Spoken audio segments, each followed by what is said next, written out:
Depuis la Guadeloupe, la Martinique, Saint-Martin, Saint-Barthélemy, Saint-Pierre-et-Miquelon et la Guyane, cherchez la grande casserole et vous trouverez l'étoile polaire.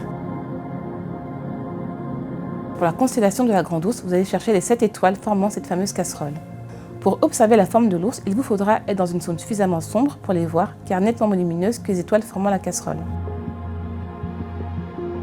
La constellation de la Petite Ourse a également une forme de casserole, mais plus petite et moins lumineuse que la constellation de la Grande Ourse. Pour la trouver, je vous conseille de commencer par trouver la constellation de la Grande Ourse et donc ses 7 étoiles principales. Par la suite, identifiez les 2 étoiles qui s'appellent Doubé et Mérac, qui se trouvent à l'extrémité du bord de la casserole, zone de la casserole qui se situe à l'opposé du manche. Tracez mentalement une ligne droite reliant Mérac à Doubé, puis prolongez cette ligne d'environ 5 fois la distance qui sépare ces 2 étoiles.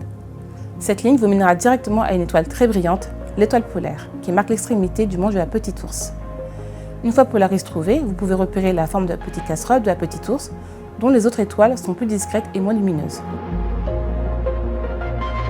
Pour repérer la constellation de Cassiope, repérez tout d'abord la constellation de la Grande Ourse, puis l'étoile polaire, car cette constellation se trouve à l'opposé de la constellation de la Grande Ourse par rapport à l'étoile polaire. La signature visuelle de la constellation de Cassiope est une forme ressemblant à la lettre W ou à la lettre M, selon la saison durant laquelle vous la cherchez.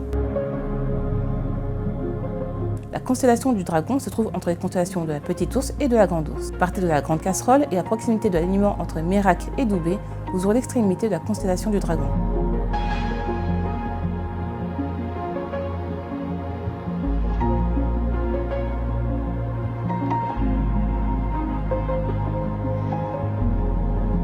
La constellation de Céphée se situe entre les constellations Cassiope et du Dragon et ressemble à une maison avec quelques irrégularités. Pour la retrouver, trouvez tout d'abord les 2 premières lettres du W de la constellation de Cassiope, prolongez la ligne vers le nord sur laquelle se trouvent ces 2 étoiles et celle-ci vous mènera directement vers une des étoiles de la constellation de Céphée, Aldéramine, qui est son étoile la plus brillante.